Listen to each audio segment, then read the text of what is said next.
আসসালামু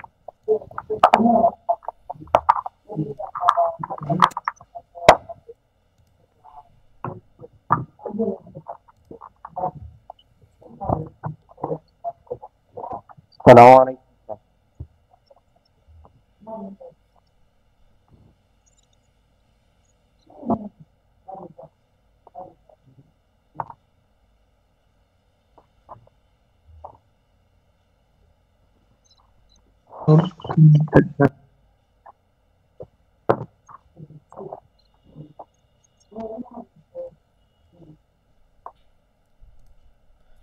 ওকে, তো আশা করি সবাই আমার কথা শুনতে পাচ্ছো।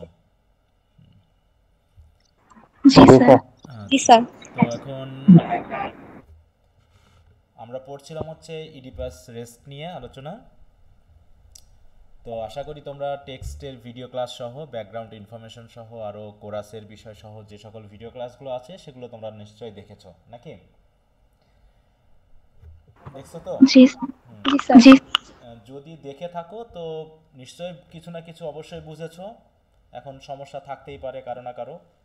যদি কোনো সমস্যা থাকে তাহলে আমার সাথে একটু শেয়ার করো। প্রথমত টেক্সট রিলেটেড বা ব্যাকগ্রাউন্ড ইনফরমেশন রিলেটেড যদি কোনো প্রশ্ন থাকে সেটা। তারপরে হচ্ছে আজকে যেহেতু ইডিপাস রেস্কের আমাদের ক্লাস শেষ ক্লাস হবে আর কি, হ্যাঁ, কারণ রেকর্ড ক্লাসগুলো সব দেওয়া আছে, এখন তোমরা দেখেছো এবং সেগুলো সম্পর্কে ধারণা নিয়েছো। যদি কোনো প্রবলেম থাকে সেটা বলবা। প্রথম আমরা কিছু সময় টেক্সট রিলেটেড বিষয় নিয়ে কথা বলবো। তারপরে আমরা যদি কোনো কোশ্চেন রিডিং পড়ে দেওয়া দেওয়া লাগে সেই কোশ্চেন নিয়ে আমরা কথা বলবো। হ্যাঁ, তোমরা এক এক করে হাত তুলবা, যাদের যাদের প্রবলেম আছে হাত তুলবা, আমি জিজ্ঞাসা করবো এক এক করে।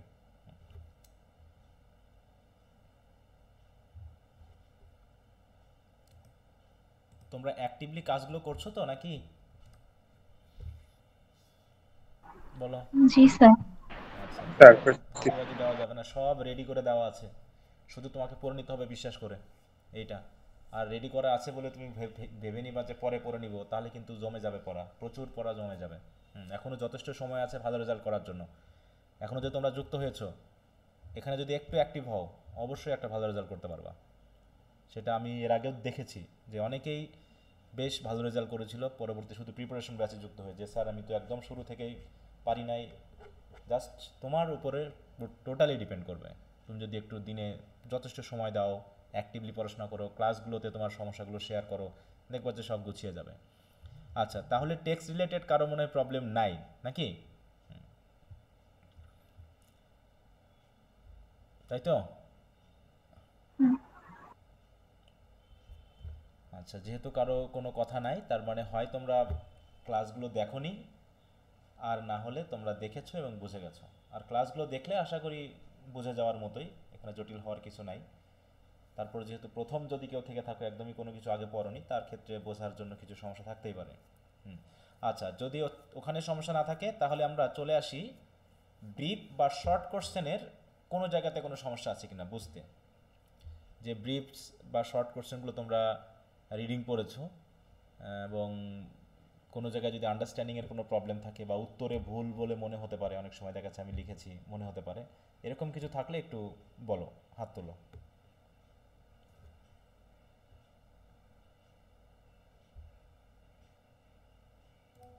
আচ্ছা, এখানেও কোনো সমস্যা নাই? হুম, সবাই সত্যি বলছো তো যে সমস্যা নাই? দুই একজন একটু ইয়া করো, আওয়াজ দাও। হুম। স্যার না স্যার ২ সব নাম্বার কোশ্চেনে স্যার একটা মাইনর প্রবলেম ছিল, ওটা স্যার ঠিক করে নিয়েছি। আচ্ছা। স্যার লেখা ছিল যে the members of the caravan led by Laius fled away, but sir এখানে তো মাত্র একজন মেম্বার আর কি ফ্লেড হয়েছিল স্যার, এর জন্য ওটা ঠিক করে নিয়েছি স্যার। এইবার সমস্যা নাই। আচ্ছা, ঠিক আছে। মিস্টেক এরকম থাকতে পারে দু একটা লেখালেখিতে, হ্যাঁ। ওকে, তাহলে সমস্যা নাই। এবার হচ্ছে ব্রড কোশ্চেনে আসো। ব্রড কোশ্চেনটায় যদি কারো প্রবলেম থাকে।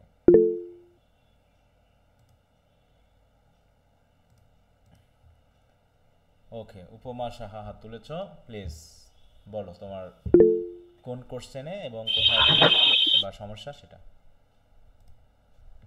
স্যার, এখানে যে একটা প্রশ্ন ছিল না যে রোল অফ কোরাস হ্যাঁ। ডট কোশ্চেনে, আমি জানতে চাচ্ছিলাম এই প্রশ্নটা থেকে আমি কোরাসের যে রোল গুলা বা কোরাসের যে ফাংশন গুলা এগুলোর পয়েন্ট গুলো উল্লেখ করে দিতে পারবো কিনা? ওটা জানাচ্ছি।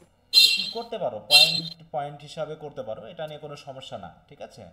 হ্যাঁ, তবে একটা বিষয় হলো কি, আমরা এই ব্যাপারগুলো আসলে কিছু টিচার থাকে যারা ওপেন মাইন্ডেড না, তারা আবার পয়েন্টকে অনেক সময় নিরুৎসাহিত করে, এরকমটা দেখা গেছে।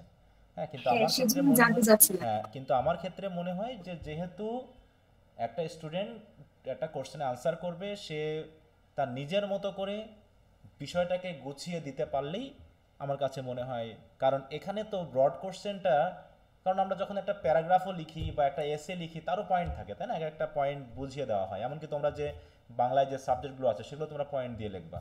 তা এখানে একজন স্টুডেন্ট যখন পয়েন্ট দিয়ে লিখবে তাতে প্রবলেমটা কোথায়, কিসের কারণে আমি তাকে পয়েন্টটা দিতে নিষেধ করছি? পয়েন্টটা দিলে তো আরো বেশি হ্যাঁ, অ্যাট্রাকটিভ হয়, ওর আন্ডারস্ট্যান্ডিং এর বিষয়টা আরো ইজি হয়। হ্যাঁ, এখানে আরো তো আমি কোনো, স্পেসিফিক করে হ্যাঁ বোঝানো যায় হ্যাঁ ব্যাপারটা। বোঝানো যায় যে আমি এই এই প্যারাগ্রাফে এই জিনিসটা নিয়ে কথা বলেছি, কিন্তু কিছু বিষয় রয়েছে এই জন্য যে আসলে ওই যে বললাম যে কিসের কারণে যে তারা এটা মানতে চায় না বা গ্রহণ করতে চায় না, যে একবারে ঢালাও করে লিখতে হবে, আর এটা তো প্যারাগ্রাফ না, এটা তো প্যারাগ্রাফ না, তাই না, যে এক প্যারাতে লিখতে হবে, এটা তো একটা এসে, মানে ব্রড কোশ্চেন মানেই একটা এসে, আর এসেতে সেখানে ইন্ট্রোডাকশন থাকবে, সেখানে কনক্লুশন থাকবে, মাঝখানে অনেকগুলো প্যারাগ্রাফ থাকবে, তাহলে সমস্যাটা কোন জায়গায়? তো এই জন্য আমি বলবো যে কেউ মেনে নেয় কেউ মেনে নেয় না, এখন তোমার খাতা যে কে দেখবে সেটা তো আর আমরা জানি না, তাই না। হুম। তো এই জন্য, তাহলে স্যার এখন আমার কি হ্যাঁ করা ঠিক হবে? হ্যাঁ এই জন্য আমি বলছি যে আমি যেভাবে দিয়েছি, আমি কি পয়েন্ট উল্লেখ করেছি খুব একটা? না স্যার, কোরাসের প্রশ্নটাতে আপনি পয়েন্টের নাম উল্লেখ করেন। হ্যাঁ, আমি এই জন্যই পয়েন্ট দেই নাই। তো আমি যেভাবে দিয়েছি তোমরা সেভাবে ফলো করার চেষ্টা করবা, ঠিক আছে। Okay sir. যাতে মোটামুটি কেউ কোনো প্রবলেম বের করতে না পারে, কারণ আমাদের বললাম তো আমরা কোনো স্ট্যান্ডার্ড ফলো করে যেন কাজ করি না, হ্যাঁ আমাদের যেন কোনো স্ট্যান্ডার্ড নেই, যে যেমন মতামত দিতে পারে সে তেমন মতামত দিয়ে দিচ্ছে, কিন্তু কেন কি কারণে এর কোনো উত্তর নেই। অতএব এই জন্য আমি বলবো যে তোমরাও চেষ্টা করবা যে এগুলোকে এড়িয়ে যেতে, হ্যাঁ। Okay sir.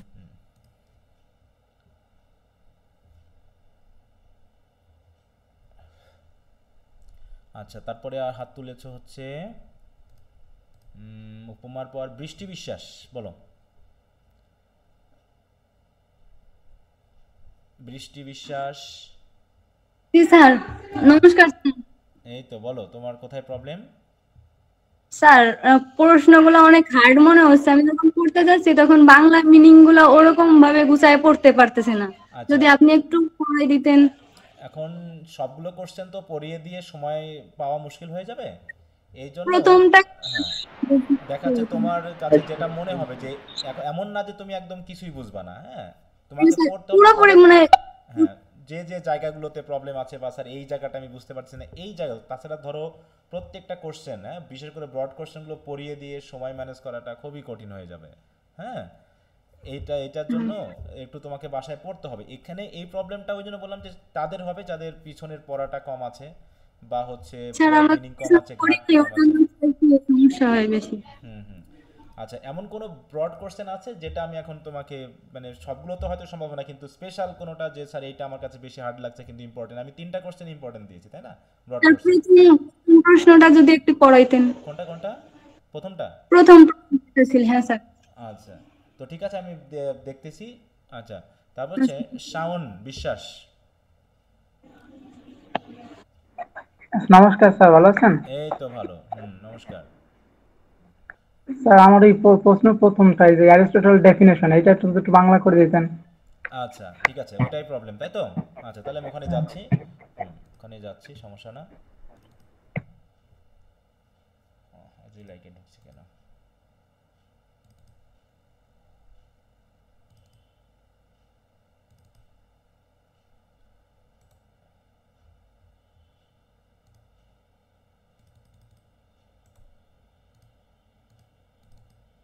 অ্যারিস্টটলের যে ভিডিও ক্লাসটা আছে ওটা কি তোমরা দেখছো?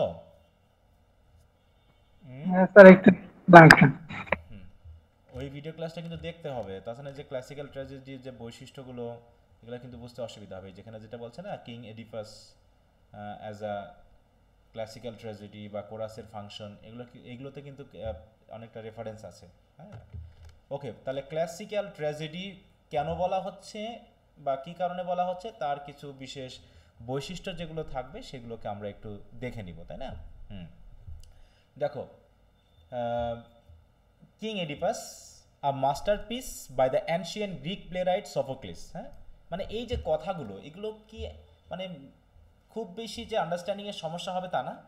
এই জাতীয় বিষয়গুলো আমরা দেবো আমাদের কোশ্চেনটাকে একটু বড় করতে এবং কিছু চমকদারি ইনফরমেশন অ্যাড করতে। হ্যাঁ, তাহলে কিং এডিপাস হচ্ছে কি একটা মাস্টারপিস। মাস্টারপিস বলতে আমরা কি বুঝি? What is the meaning of masterpiece? বলো, মাস্টারপিস বলতে আমরা কি বুঝি? সেরা। হ্যাঁ, সেরা, তাই তো, সেরা কাজ।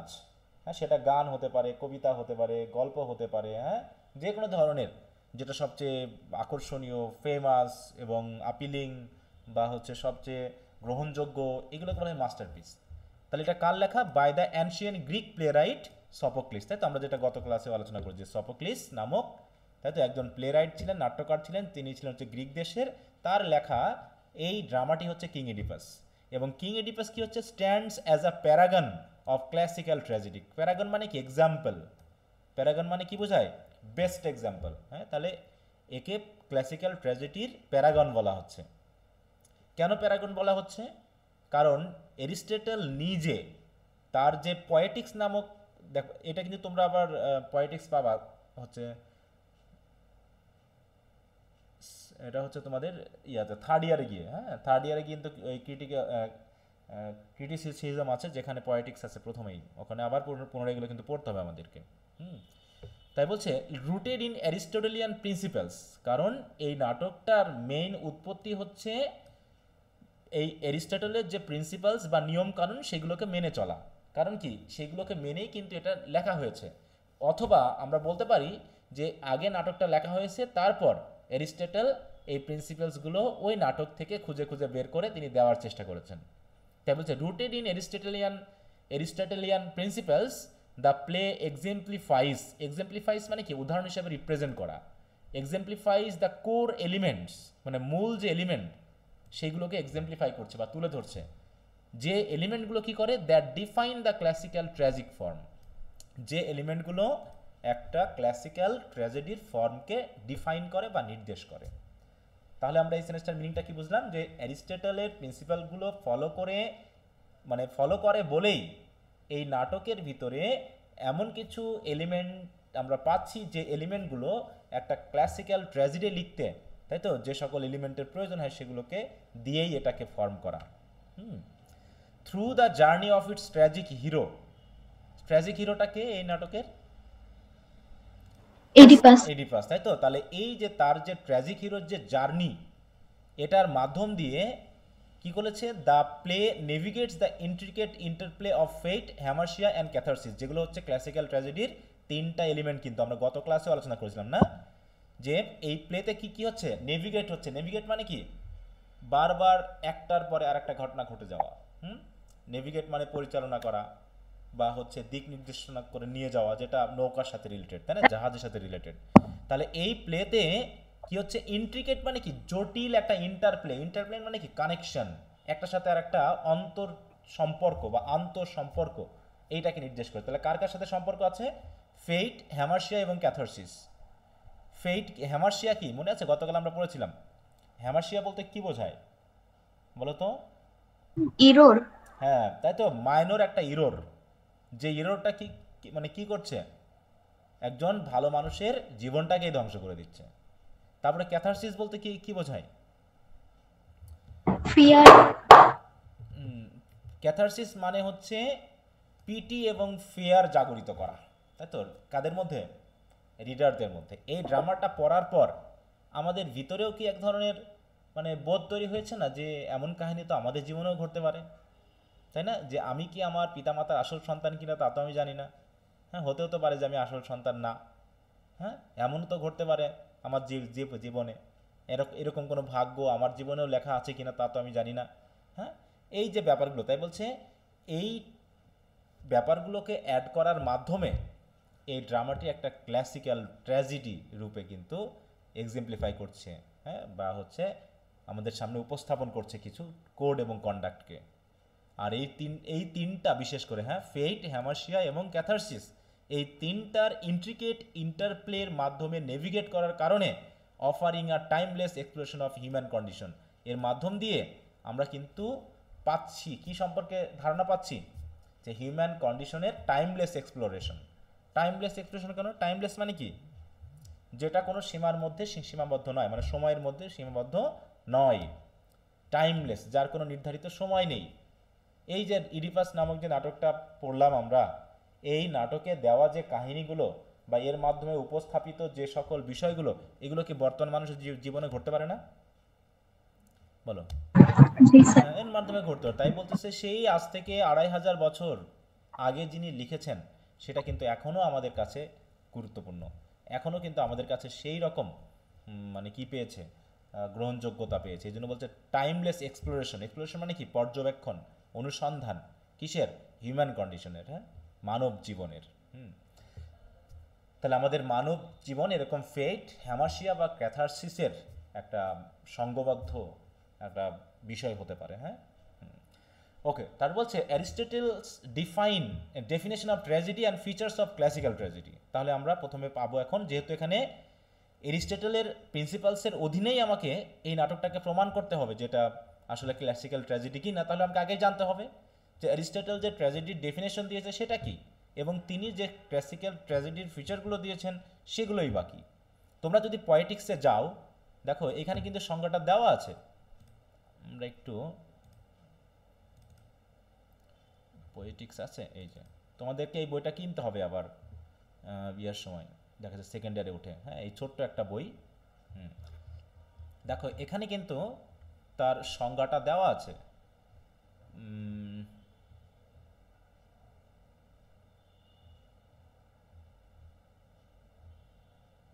এপিকের সংজ্ঞা, তারপর হচ্ছে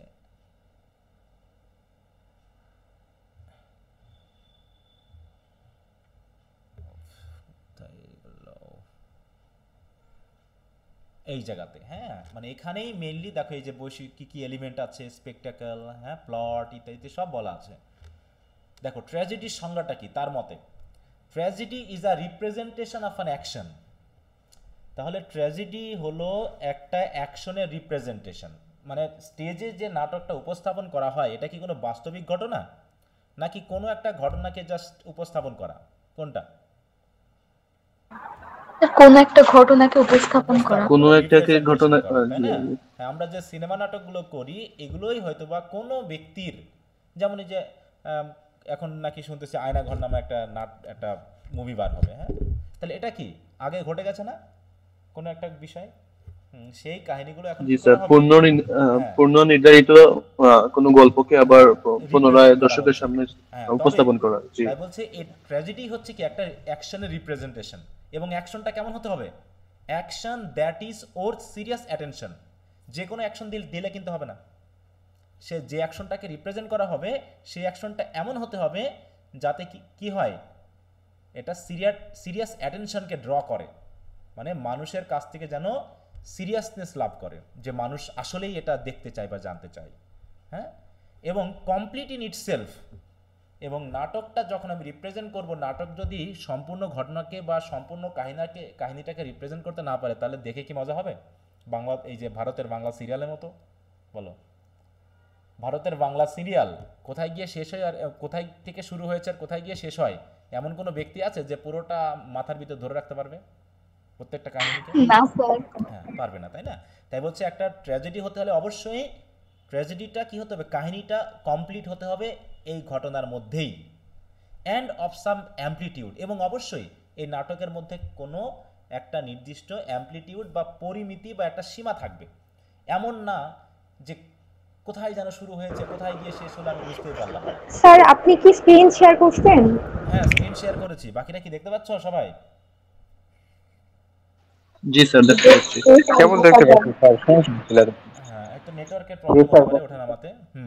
তারপর হচ্ছে complete in itself and of some amplitude. Amplitude মানে কি? সীমা, লিমিট, তাই তো? একদম একটা ট্র্যাজেডি যদি জাস্ট 1 পেজের হয় বা হচ্ছে 20-25 লাইনের হয়, তোমার কি পড়ে মজা হবে?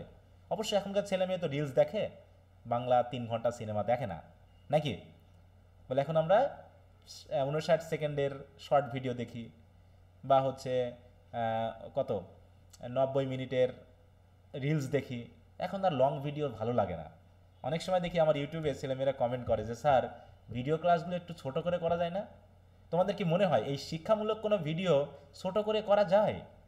এই যে আমি তোমাকে একটা জিনিস বোঝাচ্ছি, এটা কি 5 মিনিটের ভিডিওতে বলা সম্ভব? না স্যার এতে তো শুধু রিড আউট করে যেতে হবে আমাকে। আমি তো কিছু আমি যে উদাহরণ নিয়ে আসতেছি, অনেকে বলে স্যার এখানে বেশি কথা বলেছেন। আমি যে বেশি কথা বলেছি বলেই তুমি বুঝতে পেরেছো। যদি বেশি কথা না বলে শুধু বলে দিতাম তাহলে তুমি পরে বুঝতে যে বুঝি নাই। হ্যাঁ, বোঝার পরে তো বললে হবে না যে স্যার বেশি কথা বলা হয়ে গেছে। এতগুলো কথা বলেছি বলেই তো তুমি বুঝেছো। হ্যাঁ, তো যাই হোক, তাই বলতেছে যে একটা নির্দিষ্ট অ্যাম্পলিটিউড থাকতে হবে। যে অ্যাম্পলিটিউডটা না থাকলে পারে আমি পুরো কাহিনীটাকে পাবো না। আমার ভিতরে পুরো, তাই তো, যে একটা সন্তুষ্টিবোধ নাটকটা দেখে কমপ্লিটনেস, সেটা তো আমি পাবো না। তাহলে কি হলো, মূল সংজ্ঞা এইটুকুই। তাহলে ট্র্যাজেডি ইজ, এটা একদম মুখস্থ করে ফেলতে হবে কিন্তু, যখন এই পরীক্ষায় তো আসবেই এটাই প্রশ্নটা। আমার কাছে মনে হচ্ছে একদম 99.99 আমার কাছে যেমনটা মনে হয়েছে, এই প্রথম দুটো কোশ্চেনের ভিতরে একটা আসবেই, তবে প্রথমটা আমার কাছে বেশি লাগতেছে, কারণ এর সাথে যায় আর কি। তাহলে tragedy is a representation of an action that is worth serious attention, complete in itself and of some amplitude. এইটুকু কি মুখস্থ হয়েছে না সবার? দেখো তো, কেউ কি বলতে পারবা আমাকে? হ্যাঁ, বলতে পারবা? হ্যাঁ, বলো দেখি। Tragedy is a representation of an action that is worth serious attention, নাকি? Complete in itself and of some amplitude. কারণ এই পর্যন্ত সংজ্ঞাটা আমাকে পড়তে হবে, এই জন্য আমি ছোট ছোট করে বলতেছি, কারণ সংজ্ঞাটা একদম মুখস্থ করে ফেলবা। পরীক্ষা আসলে এই সংজ্ঞাটা আগে লিখবা তোমরা, মানে লিখবাই। ইন ল্যাঙ্গুয়েজ, এবার যদি ল্যাঙ্গুয়েজের কথা বলি, তাহলে ল্যাঙ্গুয়েজে কি থাকবে? Enriched by a variety of artistic devices. তাহলে আমরা এই নাটকটা লেখার ক্ষেত্রে যে ল্যাঙ্গুয়েজ ইউজ করব, সেই ল্যাঙ্গুয়েজটা এনরিচড হবে। এনরিচড মানে কি? আরও বেশি ডেভেলপড হবে কিছু আর্টিস্টিক ডিভাইস ব্যবহার করার মাধ্যমে। যে আর্টিস্টিক ডিভাইসগুলো এই নাটকের বিভিন্ন পার্টের সাথে অ্যাপ্রোপ্রিয়েট হবে। দেখো, appropriate to the several parts of the play. তাহলে যে আর্টিস্টিক ডিভাইস আমি ইউজ করব এই ল্যাঙ্গুয়েজটাকে আরও বেশি উন্নত করার জন্য, সেই ডিভাইসগুলো অবশ্যই নাটকের বিভিন্ন পার্টের সাথে অ্যাপ্রোপ্রিয়েট হতে হবে। তাহলে এটা একটা part. Presented in the form of action not narration. Drama কি পড়ার জন্য নাকি স্টেজে উপস্থাপন করার জন্য? কোনটা বলো তো? স্টেজে উপস্থাপন করার জন্য। স্টেজে উপস্থাপন করার জন্য। Presented in the form of action, tragedy mainly action হিসেবে রিপ্রেজেন্ট করার জন্য, ন্যারেশন না। ওই ছোট গল্প পড়ার বা উপন্যাসের মতো ন্যারেশনের জন্য নাটক না। এবং পরে কি বলছে দেখো, by means of pity and fear. এবং ট্র্যাজেডির আরেকটা বড় বৈশিষ্ট্য হলো যে একটা ট্র্যাজেডি দেখার পর এই ট্র্যাজেডির কাহিনীটা রিডারদের মধ্যে একটা পিটি বা ফেয়ার কি করবে, মানে জাগরিত করবে, ক্রিয়েট করবে, ব্রিঙ্গিং করবে। দেখো, bringing about the purgation of such emotion, যে পিটি এবং ফেয়ার পরবর্তীতে আমাদের ভিতরে একটা পারগেশন সৃষ্টি করবে এই ইমোশনগুলোর। পারগেশন মানে কি? মনে করো তোমার খুব কান্না পাচ্ছে, মানে মনের ভিতরে একটা কষ্ট জমে আছে, তোমার ভিতরে মনে খুব কষ্ট, হ্যাঁ, তোমার কান্না পাচ্ছে। কান্না করার আগ পর্যন্ত তোমার এই কষ্টটা খুবই, মানে তোমার ভিতরেই কষ্ট তৈরি করবে আর কি। তা তুমি মনে করো খুব হাউমাউ করে কেঁদে ফেললা, হ্যাঁ, চিৎকার করে কেঁদে ফেললা, কতক্ষণ কাঁদবা তুমি? শেষ হবে না সেই কান্নাটা এক সময়?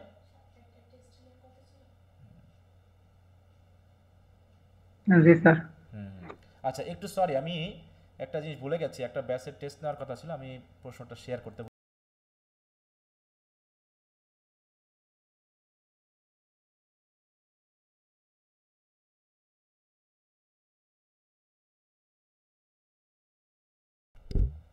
আমার কথা শোনা যাচ্ছে? জি স্যার। জি স্যার। ওকে, তো তাহলে কি বলছে দেখো, যে presented in the form of action not narration by means of pity and fear bringing about the purgation of such emotion। যেটা আমি বলছিলাম তাই না, যে মানে কান্না করা শেষ করার পরে তোমার কেমন লাগে, ঠিক ওইটাকে বলা হয় পারগেশন। যে তুমি একটা করুণা বোধ করতেছো, এখানে পিটি কার জন্য? ইডিপাসের জন্য একটা করুণা বোধ হচ্ছে, তাই না, যে বেচারা, হ্যাঁ, এত ভালো থাকতে চাইলো কিন্তু শেষ জীবনটা এরকম গেল। আর ফেয়ার মানে, ফেয়ার কাদের জন্য? ইডিপাসের জন্য না নিজেদের জন্য? নিজেদের জন্য, তাই না? তাহলে এই হলো মেইনলি সংজ্ঞাটা। তাহলে সেই সংজ্ঞাটা যদি আমরা এখানে দেখি তাহলে সেটাই বলা হয়েছে। হ্যাঁ, দেখো in poetics Aristotle defines tragedy, দেখো as a representation of an action that is worth serious attention, complete in itself and of some amplitude, in language enriched by a variety of artistic devices appropriate to the several parts of the play, presented in the form of action not narration, and by means of pity and fear bringing about the purgation of such immersion। এখানে কয়েকটা part আছে, যদি তুমি part করে মনে রাখার চেষ্টা করো দেখবে সংজ্ঞাটা খুব সহজেই মনে থাকতেছে। এখন কি বোঝা গেছে না সংজ্ঞাটা কি বলা হয়েছে ভিতরে? হ্যাঁ স্যার এবার পারবো। হ্যাঁ, এখন এই ডেফিনেশনকে জাজ করে বলছে জাজ বাই দিস ডেফিনেশন। তাহলে এই ডেফিনেশনের অধীনে যদি আমরা এডিপাস রেসকে বা কিং এডিপাসকে যদি আমরা এখন জাজ করতে যাই তাহলে কি হবে? King Oedipus is found to include the following features to be a classical tragedy. তাহলে ক্লাসিক্যাল ট্র্যাজেডি হওয়ার জন্য যে ফিচারগুলো দরকার সেগুলো আছে। তাহলে প্রথমটা কি ছিল বলো তো? প্রথম ফিচারটা কি ছিল? ওর সিরিয়াস অ্যাটেনশন, তাই না? এটা সিরিয়াস অ্যাটেনশন থাকবে। তাহলে দেখি এর ভিতরে আছে কিনা। দেখো action worth of serious attention, তাহলে এই কিং এডিপাসের যে অ্যাকশনটা দেওয়া হয়েছে সেই অ্যাকশনটা অবশ্যই সিরিয়াস। এখানে কি হাসি ঠাট্টার হালকামি আছে বলো? এই নাটকটা কি হালকা নাটক? না না, বলছে অ্যাজ পার অ্যারিস্টটলস ডেফিনেশন, অতএব অ্যারিস্টটলের ডেফিনেশনের মতে the action of king এডিপাস, sorry kind হয়ে গেছে, দেখো একটু ভুল টুল থাকবে। King Oedipus is a serious one, এটা খুবই serious. The play is about the tragic suffering of a man, তাহলে এই নাটকটা হচ্ছে একজন ম্যানের ট্র্যাজিক সাফারিং নিয়ে, যার নাম হচ্ছে কি নেম এডিপাস। আফটার হিজ বার্থ, এবার কাহিনীটা বলা শুরু হয়ে গেল। এডিপাস ওয়াজ ডেস্টাইন টু কমিট প্যাট্রিসাইড, প্যাট্রিসাইড মানে কি পিতৃহত্যা, অ্যান্ড ইনসেস্ট, ইনসেস্ট মানে কি অবৈধ সম্পর্ক যেটা হচ্ছে ফ্যামিলির রক্তের মধ্যে আর কি। Incest by marrying his own mother, তাহলে প্যাট্রিসাইড মানে কি পিতৃহত্যা নাকি, অ্যান্ড ইনসেস্ট মানে হচ্ছে যে কোনো ধরনের sexual relationship within the family members, এটা ইনসেস্ট বলা হয়। তাই এখানে ম্যারিং, যেহেতু মায়ের কথা বলা হচ্ছে, by marrying his own mother he tried his best to defy his fate, সে চেষ্টা করেছিল তার ভাগ্যটাকে এড়ানোর জন্য, but he could not. To his horror, আর শেষ পর্যন্ত কি হলো, মানে সে যা দেখলো যে he learn that his effort to avoid the prediction of oracle was in vain, তাহলে এই ওরাকলটাকে অ্যাভয়েড করার জন্য যে প্রেডিকশন দিয়েছিল, সরি এই মানে ভাগ্য, তাই তো, বা প্রফেসি যেটা করা হয়েছিল সেটা অ্যাভয়েড করার জন্য তার যে ইফোর্ট, এই ইফোর্ট পুরো ব্যর্থ হলো। ইনভেন মানে কি ব্যর্থ হওয়া না। So unknowingly he killed his father and married his mother with whom he begot his own children, যে মায়ের মাধ্যমে তার আবার নিজের সন্তানও হয়েছিল। Finally he blinded himself and left Thebes in great pain and agony. Thus the action of the play deserves serious attention from the audience। অতএব এভাবে আমরা বলতে পারি কি, যে নাটকটার মধ্যে কোনো হালকামি নেই, কোনো হাসাহাসি নেই, বরং এটা একটা খুবই সিরিয়াস এবং গভীর একটা টপিক। এই জন্য এটা ক্লাসিক্যাল ট্র্যাজেডির একটা ফিচারকে কি করছে, রিপ্রেজেন্ট করছে। তাহলে একটা গেল। তারপর সেকেন্ড ইয়েটা কি, কমপ্লিট ইন ইটসেলফ, তাই না? সবাই কি বুঝতে পারতেছো? না বুঝতে পারলে হাত তুলবা কিন্তু। এ পর্যন্ত সবাই ঠিক আছে? জি স্যার। ওকে, এবার বলছে completeness of an action or plot, complete কিনা এটা। আমরা আমাদের মধ্যে কি কোনো অসন্তুষ্টি বোধ আছে নাটকটা শেষ করার পর, যে এরপরে কি হতো, বা শেষ হয়ে হইল না শেষ, এরকমটা নাকি? তাই বলছে another feature Aristotle recommends for a tragedy is that tragedy is the representation of an action that is complete. তাহলে প্রথমত অ্যাকশনটা ছিল সিরিয়াস, এখন আবার বলা হচ্ছে অ্যাকশনটা হতে হবে কি complete and whole and of some certain amplitude, এবং তার নির্দিষ্ট সীমা থাকতে হবে। That is the plot of a tragedy must be complete, অর্থাৎ কমপ্লিট হতে হবে, শুরু থাকবে, তার শেষ থাকবে, তার মিডিল থাকবে।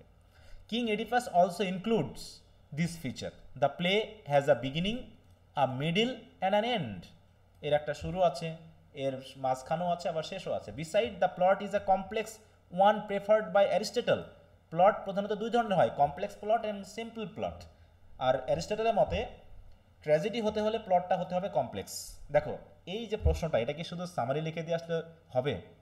তোমার যদি প্রশ্ন উত্তরটা আসে, তুমি মনে করো গল্পটা জানো, তুমি যদি পুরো শুধু সামারিটাই উত্তর লিখে আসো, কি কোনো মার্ক হবে?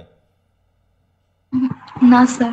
প্রথম দুটা যে কোশ্চেন, এই দুটা শুধু সামারি লিখে আসলে বা কাহিনী লিখে আসলে কিন্তু মার্ক হবে না, তোমাকে এভাবে করে বুঝাই দিতে হবে পয়েন্ট বাই পয়েন্ট। হ্যাঁ, it is enriched with variety of artistic devices, ওই যে আর্টিস্টিক ডিভাইস আছে জেড যেটা বলো, তাই তো? ল্যাঙ্গুয়েজকে কি করার জন্য, ল্যাঙ্গুয়েজকে এনরিচ করার জন্য আর্টিস্টিক ডিভাইস থাকবে, such as reversal and Discovery. গতদিন তো আমরা পড়েছি যে রিভার্সাল এবং ডিসকভারি কি, তাই না? যা ভেবেছিলাম তার ভিন্ন কিছু ঘটা হলো রিভার্সাল, রিভার্স হয়ে যাওয়া। ইডিপাস ভেবেছিল কি যে হয়তোবা যে ব্যক্তি লায়াসকে খুন করেছে সে অন্য কেউ, কিন্তু সে যা ভাবলো সে নিজেই হয়ে গেল তার। আর ডিসকভারি মানে কি, যে নতুন কিছু বুঝতে পারা, জানতে পারা, এটাই এর ভিতরে রিভার্সালের মধ্যেই ডিসকভারি আছে। ওকে, তাহলে complete of action and plot এটা গেল। এরপর ডেফিনেশনের ভিতরে যে সব কিছু আছে তা নয়, তাহলে ডেফিনেশনের ভিতরে এই দুটা বৈশিষ্ট্য রয়েছে। এছাড়াও আরও কিছু বিষয় অ্যারিস্টটল প্রপোজ করেছে। কেমন? 3 ইউনিটিস। নাটকের ভিতরে 3 ইউনিটি থাকতে হবে। 3 ইউনিটি মানে কি? 3টা সংযোগ। হ্যাঁ, আমরা পড়েছি এটা যে ইউনিটি কি, তাই না? কোনো একটা ভিডিও ক্লাসে বলা আছে। মেইনলি বলছে Aristotle propose 3 unities for the plot of a successful tragedy and they are unity of action, unity of place and unity of time.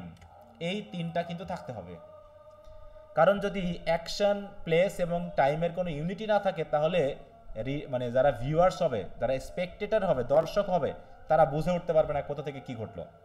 আমাদের না হয় সিনেমা নাটকে যখন দেখানো হয়, যেহেতু আমাদের ভিডিও করে দেখানো হয়, যে মনে করো নায়িকা আছে আমেরিকাতে আর নায়ক হচ্ছে বাংলাদেশে আছে, আমরা অনেক সময় একই স্ক্রিনে দুইজনকে দেখাই না, যে নায়িকা এখন আমেরিকাতে পড়াশোনা করতেছে আর নায়ক হচ্ছে মাঠে কৃষিকাজ করতেছে। তাহলে এটা কি আমরা অনেক সময় একই সাথে দেখাতে পারি না? দেখাই তো নাকি? স্ক্রিনে দুটো ভাগ করে, এদিকে দেখলাম নায়ক, এদিকে নায়িকা, কিন্তু এটা কি স্টেজে করা যাবে? বলো। এইটা স্টেজে করা যাবে না। আবার টাইমের পরিবর্তন, টাইমের ব্যাপারটা, তাই না? হঠাৎ করে সকাল হচ্ছে, হঠাৎ করে বিকাল হচ্ছে। এখন তুমি যদি ঠিক মতো এটাকে ইউনাইট না করতে পারো তো স্পেকটেটররা বুঝবে না যে কি এখন কয়টা বাজে, এখন সন্ধ্যা না বিকাল বা রাত, সবসময় তার বলে দেওয়া যায় না, তাই না? তাই বলছে এগুলোর ভিতরে একটা ইউনিটি থাকতে হবে, একটা একাত্মতা থাকতে হবে, যাতে এলোমেলো না হয়। সুতরাং এই যে প্রপোজ 3 ইউনিটি, এটাও কিন্তু আমাদের এই নাটকের ভিতরে আছে। তাই বলছি কি, দেখো, the play adheres to the classical unities.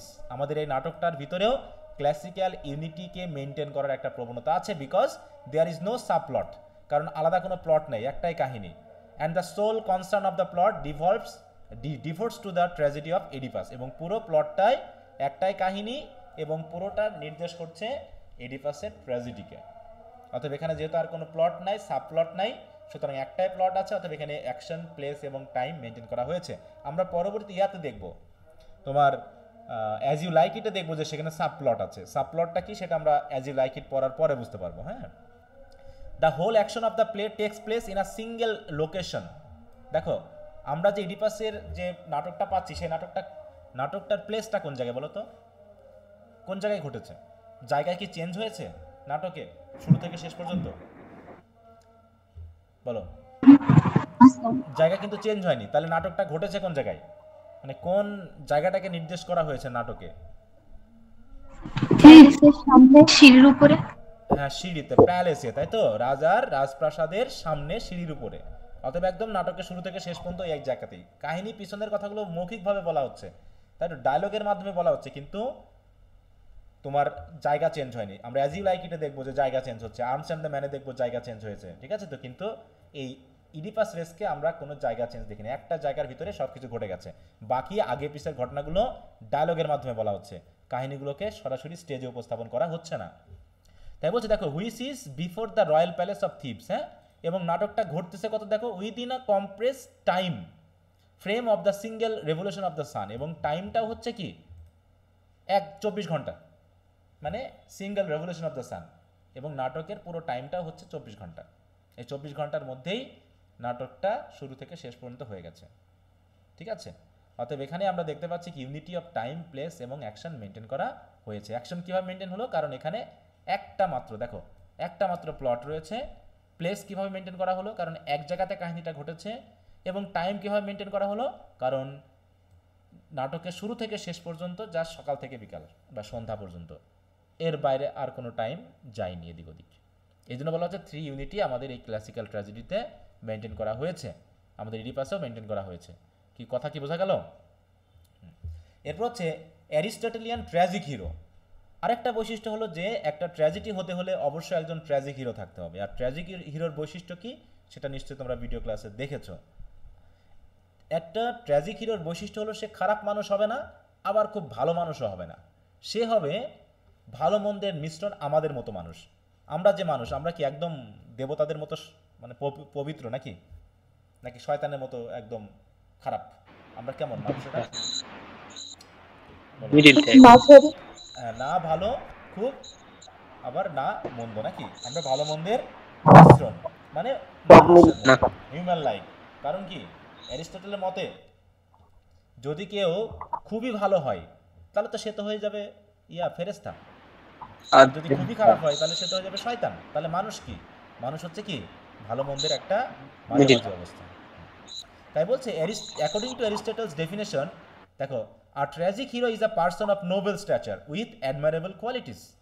তিনি হবেন একটা নোবেল পরিবারের খুব ভালো মানুষ এবং তার কিছু প্রশংসনীয় কোয়ালিটি থাকবে। তারপরে কি থাকবে? তার এত ভালো কোয়ালিটি থাকা সত্ত্বেও তার একটা হ্যামারশিয়া থাকবে না, yet flawed by a fatal error in a judgment or hamartia. তার একটা ছোট্ট ফল্ট থাকবে, ভুল থাকবে, যেটা হবে ফ্যাটাল। ঠিক একই ঘটনা ঘটেছে আমাদের ইডিপাস রেসকে। বলছে at the heart of king Oedipus lies the figure of Oedipus the archetypical tragic hero. কারণ তিনি রাজা, তিনি কি ওই শেপার্ড টেপার্ড বা মেসেঞ্জার বলো, নাকি মোটামুটি একটু হাই কোয়ালিটির মানুষ, হাই কোয়ালিটি বা হচ্ছে নোবেল স্ট্যাচার, তাই তো? হি ওয়াজ আ রয়্যাল রুট, তার জন্ম হয়েছে কোথায়? কোনো রাজ পরিবারে। And enjoyed a reputation of a wise man, এবং তিনি যে জ্ঞানী ব্যক্তি সেটারও একটা খ্যাতি আছে তার, অতএব তিনি সাধারণ মানুষ না। Beside he was a good man, তাছাড়াও তিনি ছিলেন ভালো মানুষ। Because it is seen that he did not want to commit the crimes of patricide, কারণ তিনি পিতৃহত্যা করতে চাননি, অ্যান্ড ইনসেস্ট, এবং ইনসেস্টও তিনি করতে চাননি। And tried his best to avoid them, এবং সেগুলোকে অ্যাভয়েড করার জন্য তিনি যথাযথ চেষ্টাও করেছেন। তার মানে তাকে তো খারাপ বলা যায় না। But he has some flaws in character, কিন্তু তার চরিত্রের কিছু ভুল আছে। তার মাথা গরম নাকি, বা হচ্ছে স্ট্রং অ্যারোগেন্ট ইত্যাদি। তাই বলছে his unwavering determination to unravel the truth about his origins and the arrogance that accompanies his confidence. তাহলে একদিকে তার সেলফ কনফিডেন্স এবং arrogance in his own ability, তাই না, যে তিনি খুব অহংকারী হয়ে গেছেন, যে আমি জ্ঞানী, আমি সব জানি, কারণ আমি অলরেডি ফিংসকে হত্যা করেছি তার প্রশ্নের উত্তর দিয়ে, অতএব আমার মতো জ্ঞানী কেউ নেই। এই সকল কথা বলার মাধ্যমে তার মধ্যে যে একটা অ্যারোগেন্স ভাব বা হচ্ছে ওভার কনফিডেন্স, বা হচ্ছে প্রাইড, এই বিষয়গুলো কি করেছে? Contribute to his tragic downfall. তাহলে সে কিন্তু পুরোপুরি ভালো না, আবার খুবই খারাপও না, একটা হিউম্যান লাইক, তাই তো, বা হিউম্যান বিং। অর্থাৎ হিউম্যান বিংয়ের ভিতরে এরকম কিছু ছোটোখাটো ফল্ট থাকবে, যে ফল্টটা একটা ট্র্যাজিক হিরোর বিশেষ বৈশিষ্ট্য হবে। আর যেহেতু আমাদের ইডিপাসের মধ্যে এটা আছে, অতএব ইডিপাসকে আমরা ক্লাসিক্যাল ট্র্যাজেডি বলতেই পারি। এরপর কি রয়েছে? হিউব্রিস অর হ্যামারশিয়া, যেটা প্রাইড বললাম আর কি। দেখো hubris is one of the major characteristic tragic flaw of the hero of a classical tragedy. এটা হচ্ছে ট্র্যাজিক ফ্ল একটা। In King Oedipus tragic flaw or hamartia is intricately tied to his hubris. Hubris মানে কি? An excessive pride, না, যেটা কি করে মানুষকে অন্ধ করে দেয়। Blinds him to the realities of his existence, তার অস্তিত্ব সম্পর্কে, তাই তো, তার যে এক্সিস্টেন্স সম্পর্কে যে রিয়েলিটি, সেটাকেও তাকে ব্লাইন্ড করে দিয়েছে। সে যে একজন মানুষ এবং তার সম্পর্কে যে ভবিষ্যৎবাণী। আচ্ছা দেখো তো, এডিপাস তার বাবাকে হত্যা করবে, মাকে বিয়ে করবে, এটা কি সে জানতো না রাজা হওয়ার আগে? এই জন্য তো সে পালিয়ে এসেছে, তাই না? তাহলে যখন অলরেডি 15 বছর পার করার পরে ভবিষ্যৎবাণীটার ক্রিয়ন যখন নিয়ে আসলো যে লায়াসকে হত্যা করা হয়েছে, একজন রাজাকে হত্যা করা হয়েছে, তখন কি তার মাথায় এটা খাটতে পারতো না যে হত্যা, তাহলে হত্যা তো আমিও করেছিলাম, তাহলে কি আমার প্রফেসি ফুলফিল হয়ে গেল? এটা কি সে ভুলে গেছিল যে সে একজনকে হত্যা করেছে? বলো, না সে কি ভুলে গেছিল? সে তো ভুলে যায়নি, সে তো জানে, এবং সে কোথায় খুন করেছিল সেটাও সে জানে। কিন্তু সে নিজের উপরে এত আত্মবিশ্বাস যে সে হয়তোবা সেই জিনিসটা মাথায় আনেইনি যে অলরেডি আমি তো জানতামই, আমি তো পলিবাসের কাছ থেকে, করিন থেকে পালিয়ে এসেছি এ কারণেই যে আমি আমার বাবাকে হত্যা করবো এটা জেনেছি। তাহলে নিশ্চয়ই হতেই তো পারে যে আমি তো একটা খুন করেছি, তাহলে আমিও কি এর জন্য দায়ী? এটা তার মাথায় তো কাজ করা উচিত ছিল, কিন্তু সেটা করেনি, তাই না? সে প্রায় ভুলেই গেছে মনে হচ্ছে জানো। তাই বলছে his relentless pursuit of knowledge and truth becomes the catalyst for his inevitable tragedy. এই যে তার কোনো কিছু জানার জন্য যে একটা রিলেন্টলেস পারসুট, মানে রিলেন্টলেস মানে কি, বারবার পুনঃ সে যে চেষ্টা করতেছে এবং কন্টিনিউয়াসলি চেষ্টা করতেছে, এই জিনিসটাই কি হয়ে গেছে, become the catalyst for his inevitable tragedy. তার এই ইনএভিটেবল মানে কি বলো, অপরিহার্য না, হ্যাঁ, বিয়োগান্তক কাহিনীর জন্য বিশেষ ক্যাটালিস্ট বা হচ্ছে বিশেষ সোর্স হিসাবে কাজ করেছে। হ্যাঁ, তাহলে তার ট্র্যাজেডির প্রধান সোর্স কি? তার প্রধান সোর্সই হলো যে অতিমাত্রায় অহংকারী হয়ে পড়া এবং অ্যারোগেন্ট অবস্থায়, দেখো জোকাসটা নিষেধ করা সত্ত্বেও সে কিন্তু সার্চ চালিয়ে যাচ্ছে, যে এরপর আর কার কাছ থেকে জানা যায়, আর কাছ থেকে জানা যায়, এভাবে সে জানতে চাচ্ছে। যদি সে না জানতে চাইতো তাহলে কি, আচ্ছা এখন জোকাসটা নিষেধ করেছিল মনে করো, তাহলে জোকাসটা নিষেধ করলো আর ইডিপাস বললো ঠিক আছে আমি আর সার্চ করবো না, এতে কি সমাধান আসতো? হলো তো না স্যার, ওই রোগটা থাকে যাতো, কারণ রোগটা থেকেই যেত, মানুষ তো ভুগতেই থাকতো, তাহলে এখানে তো এর সমাধান হলো না, তাই না? তাই বলছে Oedipus hubris is evident in his attempt to defy the gods. তাহলে তার বিশেষ অহংকার বা প্রাইড বা হিউব্রিস পাওয়া যাচ্ছে কোথায়? সে গডদেরকে ডিফাই করার চেষ্টা করেছে। কখন? যখন সে জেনেছিল করিন্থে থাকা অবস্থায়, তাই তো, ওরাকলের কাছ থেকে যে তার সম্পর্কে একটা ভবিষ্যৎবাণী করা হয়েছে, সে তার বাবাকে হত্যা করবে, এই করবে, তাহলে সেটা তো সে জানতো এবং এটা গডদের কথা, তাহলে সে এটাকে এড়ানোর চেষ্টা করলো কেন? সে যে এড়ানোর চেষ্টা করলো, এটাই তো একটা বড় ধরনের খারাপ দোষ হয়ে গেছে। হ্যাঁ, তাহলে সে গডদেরকে ডিফাই করার চেষ্টা করছে, ভুল প্রমাণিত করার চেষ্টা করতে গেছে, অ্যান্ড স্কেপ হিজ প্রিডেস্টাইন্ড ফেট, এবং তার পূর্ব নির্ধারিত ভাগ্যকে সে এড়িয়ে যাওয়ার চেষ্টা করতেছে। এটাই তো একটা হিউব্রিস। হ্যাঁ, সুতরাং এটা হচ্ছে hubris that ultimately seals his tragic destiny. অতএব এই হিউব্রিসটাই তাকে তার ট্র্যাজিক ডেস্টিনির দিকে নিয়ে গেছে, বা একদম সিল করে দিয়েছে, মানে এটা ঘটবেই, অপরিহার্য করে তুলেছে এইটা। ওকে, তো বুঝতে পারছো এই পর্যন্ত? জি স্যার। আচ্ছা, কারো বারবার স্ক্রিন হাইড হচ্ছে, স্ক্রিন হাইড হয়ে যাচ্ছে, সবার কি একই ঘটনা ঘটতেছে?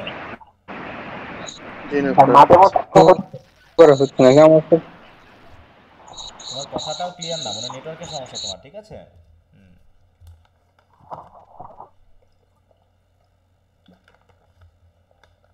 এরপরে আসি, দেখো পেরিপেটিয়া অর অ্যানাগনোরিসিস। হ্যাঁ, দেখো অ্যানাগনোরিসিস এটা মানে কি, ওই যে ডিসকভারি, রিভার্সাল, এইগুলো মানে ইডিপাস ভেবেছিল এক জিনিস, ঘটলো আরেক জিনিস। তারপর হচ্ছে King Oedipus unfolds through a series of events mark by peripeteia আর রিভার্সাল অফ ফরচুন। হ্যাঁ, ভাগ্যের পুরো বিপরীতমুখী অবস্থা। রিভার্সাল মানে কি, উল্টে যাওয়া না। Initially Oedipus is revered as a wise and just king. প্রথমে তো সবাই তাকে খুবই জ্ঞানী এবং ন্যায়পরায়ণ রাজা বলে জানত। However as the truth gradually unravels, আর যেহেতু আস্তে আস্তে সত্যটা যখন বেরিয়ে আসলো, his fortune undergoes a dramatic reversal. তখন প্রথম দিকে সবাই কিন্তু তাকে খুব শ্রদ্ধা করতেছিল, কোরাসরা পর্যন্ত তাকে তার প্রশংসা করতেছিল। হ্যাঁ, কিন্তু শেষে কি ঘটনা ঘটলো, পুরো রিভার্সাল হয়ে গেল না? তাকে তাকে চোখ থাকতে অন্ধ বলা হয়েছে, হ্যাঁ, তাকে কুকুরের মতো বলা হয়েছে, হ্যাঁ, সে যে পাপ করেছে তার জন্য তাকে দোষারোপ করা হয়েছে, ইত্যাদি। মানে পুরো কাহিনীটা উল্টে গেল। In the play the messenger who came to cheer Oedipus, যে মেসেঞ্জার করিন্থ থেকে এসেছিল ইডিপাসকে খুশি করার জন্য, and relieve him of his fear about his mother, সে তার মায়ের মৃত্যু সংবাদ এনে তাকে অন্তত মাকে বিয়ে করার, বাবা হত্যার কারণ এবং মাকে বিয়ে করার যে ফেয়ার, তাই না, এইগুলো তাকে রিলিভ করতে চেয়েছিল। কিন্তু রিলিভ করতে গিয়ে কি ঘটনা ঘটলো, প্রকাশ করে সে ভুল করে ফেললো। হ্যাঁ, did the very opposite by revealing to him who he was. তাই তো, দেখো মেসেঞ্জারও কিন্তু জানতো যে সে আসলে তার আসল সন্তান না, কিন্তু ইডিপাস এই জিনিসটা কখনোই বুঝতে পারেনি। কিন্তু আসলে ইডিপাস যে পলিবাসের এবং পলিবাসের ওয়াইফের নাম কি ছিল জানো?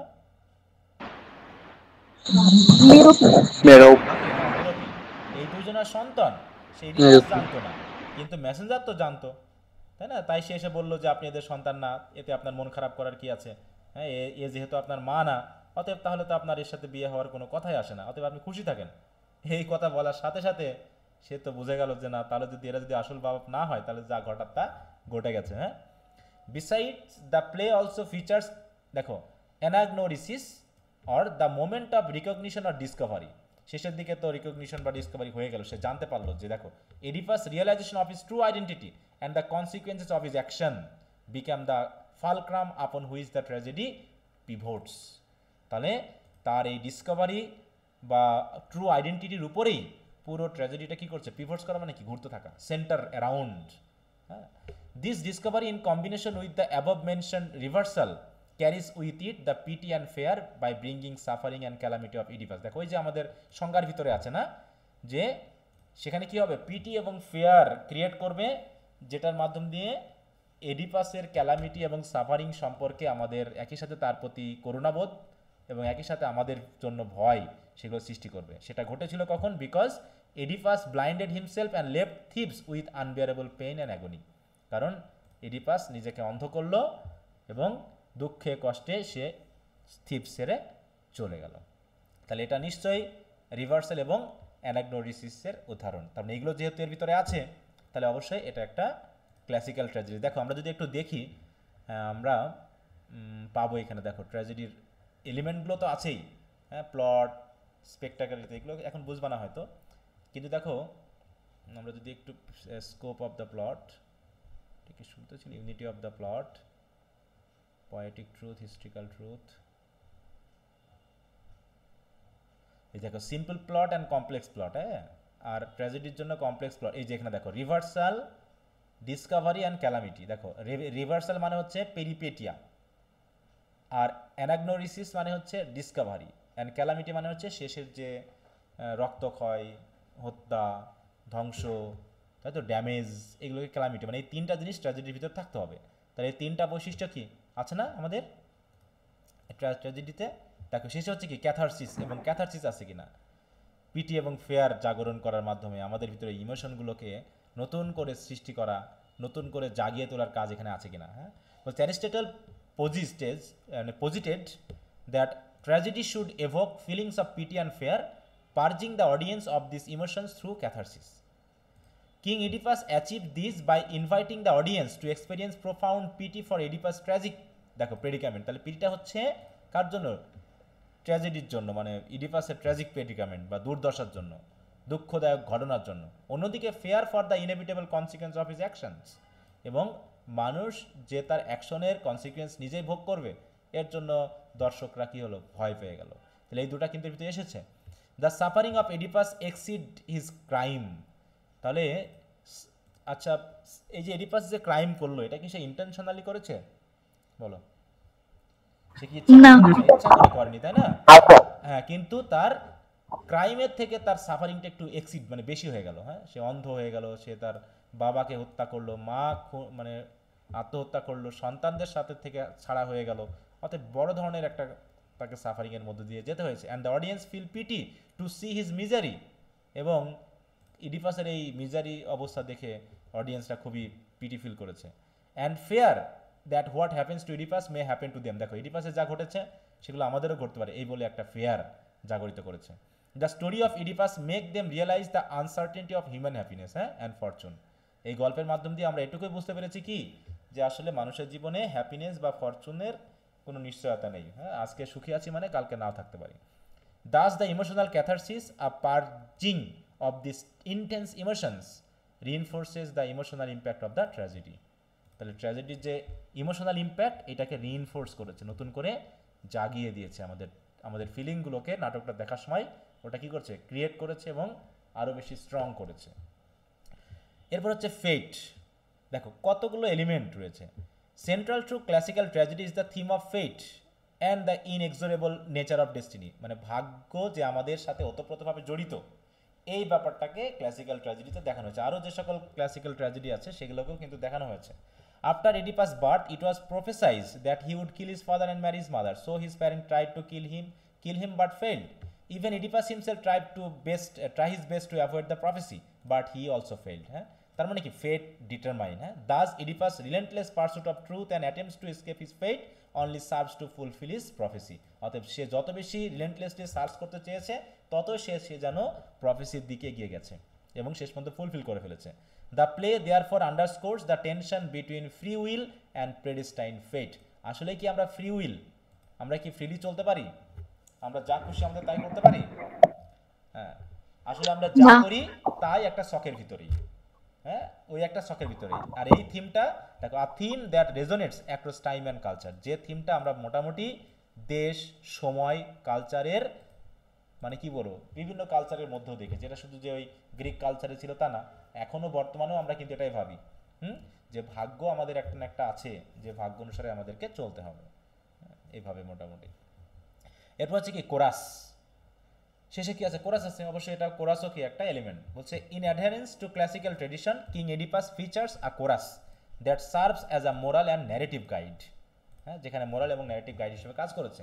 The chorus offers commentary, provides background information and heightens the emotional impact of the unfolding tragedy। তাহলে সেই ইমোশনাল ইম্প্যাক্টটা দিচ্ছে, সে ব্যাকগ্রাউন্ড ইনফরমেশন দিচ্ছে এবং কমেন্টারি হিসাবে কাজ করেছে দর্শকদের কাছে।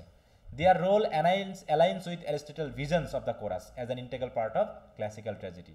আর এই ইডিপাসের কোরাসও অ্যারিস্টটলের প্রদত্ত যে ভিশন বা তার যে প্রিন্সিপালস সেই অনুসারে কিন্তু এই ইডিপাস রেসকেও অ্যাড করা হয়েছে। অতএব এটাও ক্লাসিক্যাল ট্র্যাজেডির একটা বৈশিষ্ট্য।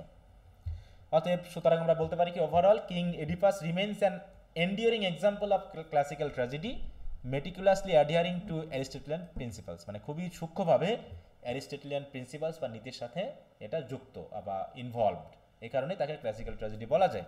Through the exploration of Oedipus tragic journey the play delves into universal themes of fate, hubris and human condition, তাই না? এটা দেখাচ্ছে Sophocles masterful execution of this elements. অতএব এলিমেন্টগুলো তিনি খুবই মাস্টারফুল এবং দক্ষ সাথে এক্সিকিউট করার কারণে king Oedipus as a timeless work that continues to captivate and resonate with audience transcending the boundaries of time and culture, যেটা টাইম এবং কালচার পেরিয়ে বর্তমান সময়ের আধুনিক মানুষের কাছেও কিন্তু পৌঁছে গেছে। হ্যাঁ, তাই বলছে রেজোনেট উইথ অডিয়েন্স। রেজোনেট মানে কি? মানানসই হওয়া, তাই তো, গ্রহণযোগ্য হওয়া অডিয়েন্সদের কাছে। ক্যাপটিভেট দ্য অডিয়েন্স মানে কি? অডিয়েন্সদেরকে আকর্ষণ করা, তাই তো, মানে তাদের আপিল করা। তাহলে ইডিপাস নাটকটা কেমন, মানে যদিও টেক্সট যারা পড়নি তাদের হয়তো সেই ব্যাপারটা আসবে না, কিন্তু যারা এই টেক্সট পড়েছো বা যতটুকু পড়েছি তাতে কি নাটকটাকে খুবই মানে দুর্বল বা হালকামি বা সময় নষ্ট বলে মনে হবে পড়ার পর? না স্যার, অবশ্যই না স্যার। এটার ভিতরে তোমার ভিতরে কোনো খারাপ সেন্স তৈরি করবে যে মায়ের বিয়ে ছেলের সাথে, এটা কি বলা যায়, এটা ভাবা যায়, এরকম একটা খারাপ ইঙ্গিত বা ভঙ্গি আমাদের ভিতরে আসছে কিনা? আসছে? জি স্যার। নাকি আমরা এখান থেকে কোনো মোরাল লেসন পেয়েছি? বলো কোনটা? এখান থেকে কি আমরা কোনো খারাপ লেসন নিব না একটা মোরাল লেসন নিব, কোনটা? Moral lesson. হ্যাঁ, পিটি এন্ড ফেয়ার স্যার, দুইটাই। ইডিপাসের ক্ষেত্রে যেটা ঘটেছে, সে কি আসলে ইচ্ছা করে কি কাজটা করেছে? বলো, ইচ্ছা করে ভাগ্যে হয়ে গেছে। যদিও তার কিছুটা দায়বদ্ধতা ছিল, সে চেষ্টা তো করেছে এড়ানোর জন্য, সে যথাযথ চেষ্টা করেছে, তাই না? সে পালিয়ে এসেছে দেশ থেকে। আসলে ভাগ্য, আমরা যা এড়ানোর জন্য চেষ্টা করতেছি, আসলে ভাগ্য আমাদের তার সময় শেষ হয়ে যাচ্ছে। আচ্ছা, আবার লিংক দিব, সমস্যা নেই। আচ্ছা, তাহলে এই প্রশ্নের উত্তরটা কি এখন কি বোঝা গেল বিষয়টা? জি স্যার। আচ্ছা, তাহলে একটু ভালো করে পড়ে নিবা।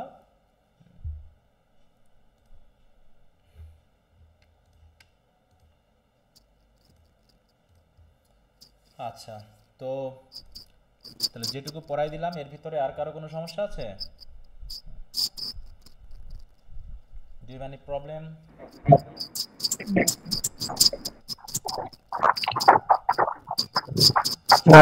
প্রশ্ন উত্তরগুলো আমি যেভাবে লিখে দিয়েছি একটু সেভাবে জেরিন একটু মিউট রাখতে হবে।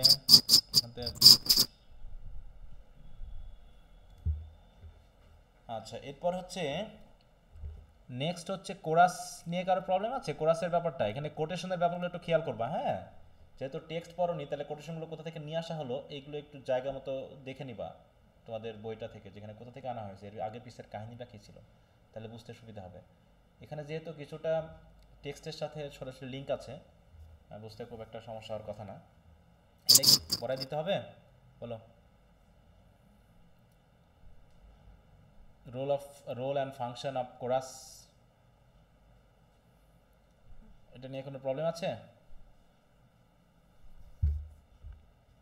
হুম, কেউ তো কথা বলো না, তার মানে কি দরকার নাই?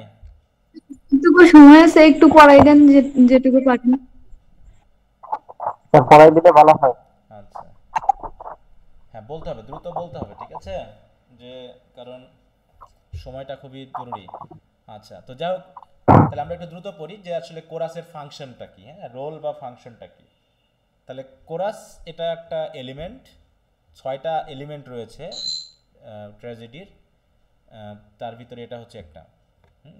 তারপর এডিপাস রেস্ক is an Athenian tragedy composed by Sophocles, one of the 3 ancient Greek tragedians, but unlike his contemporary tragedians, contemporary মানে কি সমসাময়িক, হ্যাঁ, বলছে তিনি 3জন গ্রিক ট্র্যাজেডিয়ানদের মধ্যে তিনি একজন, আর এডিপাস হচ্ছে তার লেখা একটা নাটক, তাই তো, ট্র্যাজেডি। তবে তিনি তার কন্টেম্পোরারি যারা ট্র্যাজেডিয়ান ছিল তাদের থেকে ভিন্নভাবে কি করেছেন, Sophocles integrated chorus into the action of the play, এই প্লের ভিতরে কোরাসকে যুক্ত করেছেন, পুরো একটা ক্যারেক্টারের মতো করেই তাকে দেখানো হচ্ছে। The chorus in the play is not merely a mere observer, তিনি শুধু এই কোরাস শুধু এখানে অবজারভার, শুধু দর্শক নয়, but an individual character taking part in the main action, সে কিন্তু একজন ইন্ডিভিজুয়াল ক্যারেক্টারের মতোই কিন্তু কথা বলেছে ওখানে। আমরা জানি কোরাস মেনলি কথা বলে না ক্যারেক্টারদের সাথে, সে জাস্ট ব্যাকগ্রাউন্ডে ইনফরমেশন দিয়ে যায়, কিন্তু এই নাটকে আমরা দেখছি কোরাস প্রথম থেকেই ইডিপাসের সাথে কিন্তু কথা বলছে, হ্যাঁ।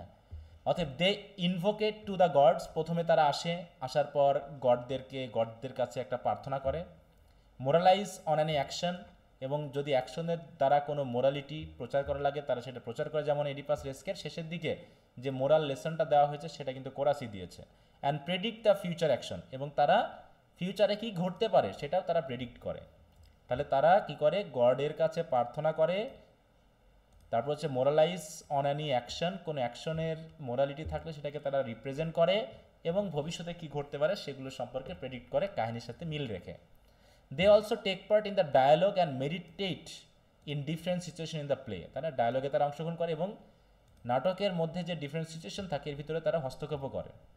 The chorus appears 5 times in Oedipus রেস্ক, ইচ ওড দে সিং, আর প্রত্যেকবার তারা যে ওড বা যে গানটা তারা করেছে makes a reflection upon each climatic situation, এবং প্রত্যেকটা গান বা প্রত্যেকটা ওড কোনো না কোনো একটা সিচুয়েশনকে তুলে ধরেছে আগের এবং পরেরটার সাথে মিল রেখে।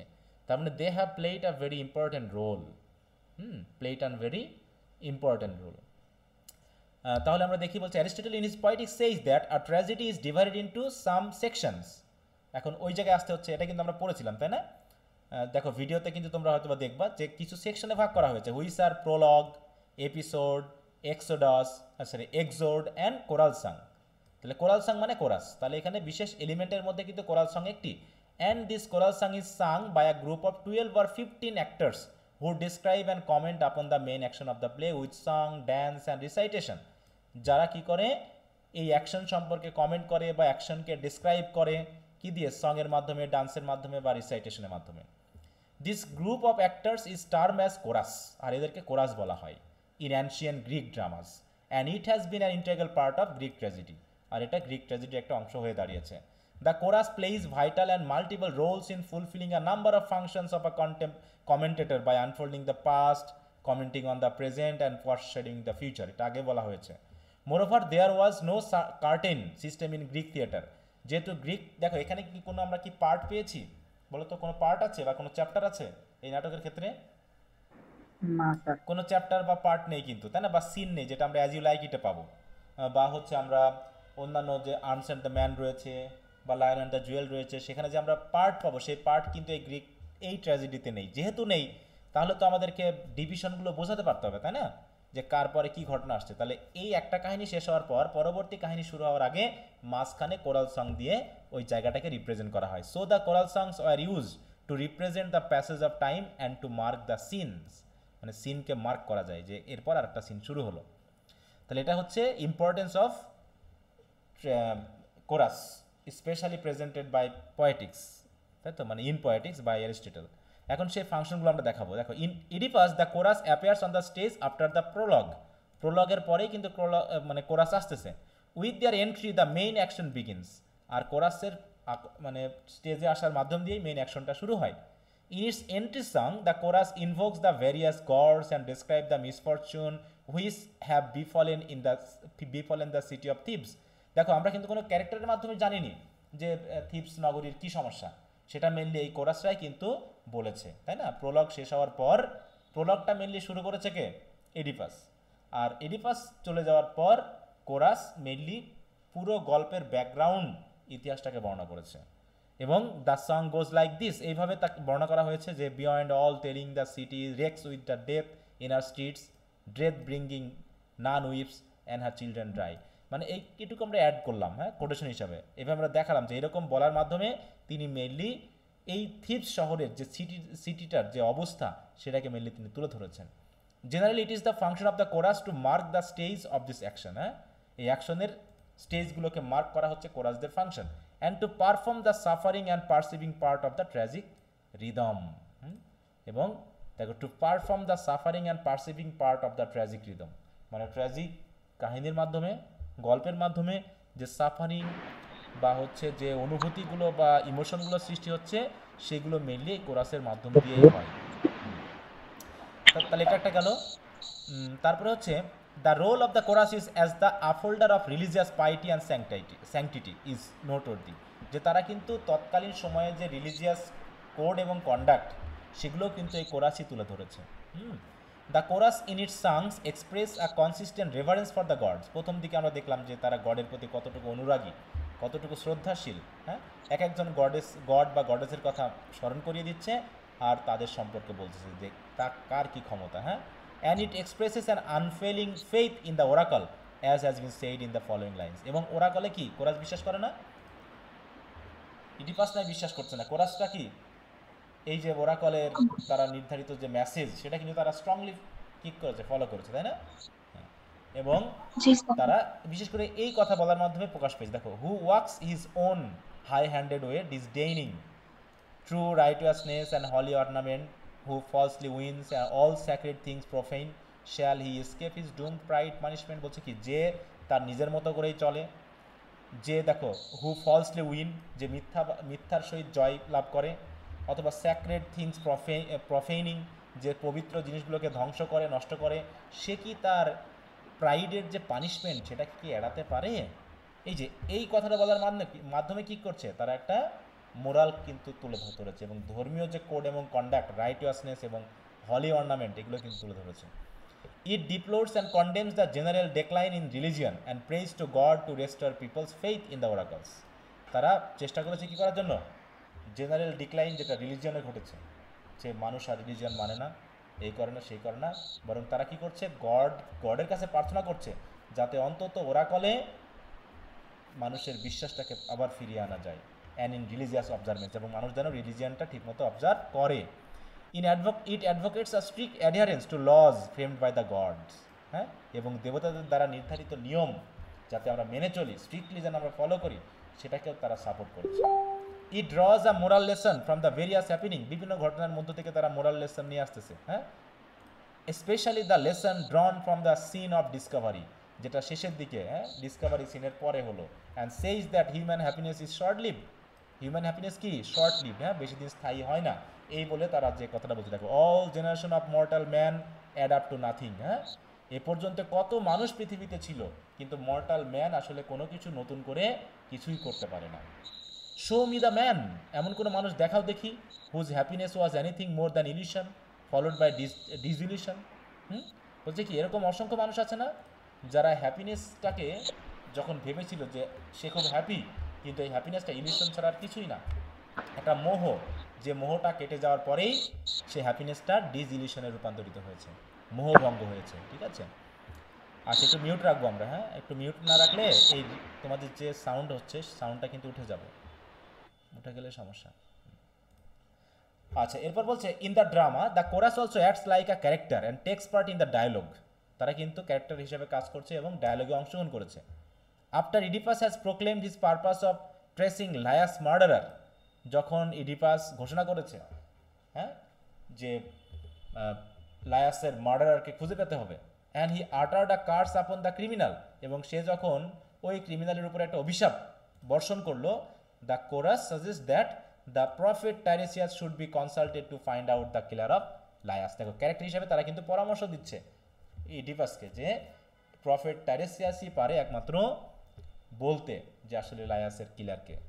Again when Oedipus speaks harsh words to Tiresias, এবং এমনকি এডিপাস যখন টাইরেসিয়াসের সাথে মানে রুক্ষ আচরণ করছে, কথা বলছে, টাইরেসিয়াস হ্যাজ স্পোকেন অ্যাংরিলি অলসো, এবং টাইরেসিয়াসও মোটামুটি রেগে গেছিল। The chorus tries to সুথ both of them saying that both of them have spoken in heat of passion.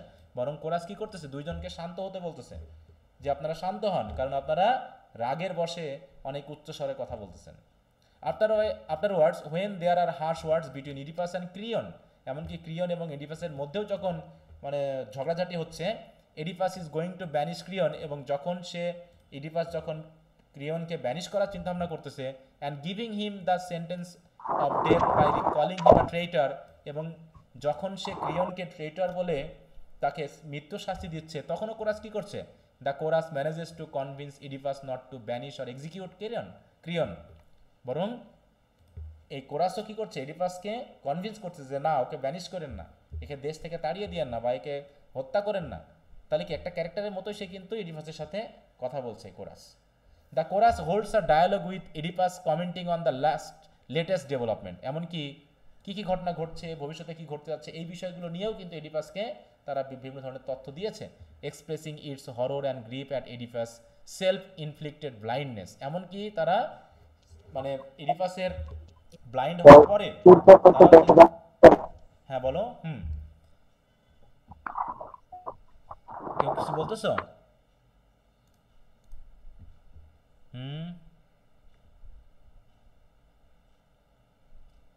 আচ্ছা, তো যাই হোক, তাই বলছে দেখো তাহলে কি হচ্ছে, মানে এখানে অনেকগুলো কাজ করেছে, এখান থেকে শুরু করে দেখো এই জায়গাতে এক একটা কাজ কিন্তু সবগুলো হচ্ছে। আফটারওয়ার্ডস হার্শওয়ার্ড হওয়ার পর এডিপাসকে পরামর্শ দিচ্ছে, বা যাতে কোরাসকে ক্রিয়নকে যাতে ব্যানিশ করা না হয়, এক্সিকিউট করা না হয়, সেক্ষেত্রে তাকে অনুরোধ করতেছে। এছাড়াও বর্তমান ভবিষ্যতে কি ঘটতে পারে তার আইডিয়ামূলক কমেন্টও কিন্তু কোরাসটা করেছে। Offering sympathy and consolation to Oedipus misery and emphasizing at the same time Oedipus sinfulness, এবং তারা কিন্তু এডিপাসের যে সিনফুলনেস সেটাকে কিন্তু শেষের দিকে তুলে ধরেছে। যে এডিপাসকে তারা এতক্ষণ ধরে সম্মান করতেছিল, সেই এডিপাসকেই তারা আবার খারাপভাবে নেওয়া শুরু করছে। কীভাবে বলছে দেখো, the chorus says to Oedipus it would have been better to die than live in blindness. হ্যাঁ, মানে কোরাসই ইডিপাসকে আবার পরামর্শ দিচ্ছে যে আপনার এইভাবে অন্ধ অবস্থায় বাঁচার থেকে মরে গেলেই ভালো হতো। হ্যাঁ, এমনকি শেষের দিকে কি দাঁড়াচ্ছে, at the very end of the play,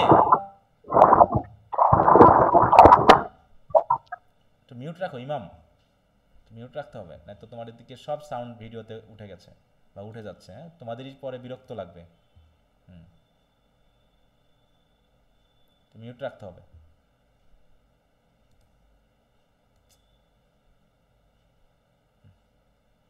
mute হয় না, যাও।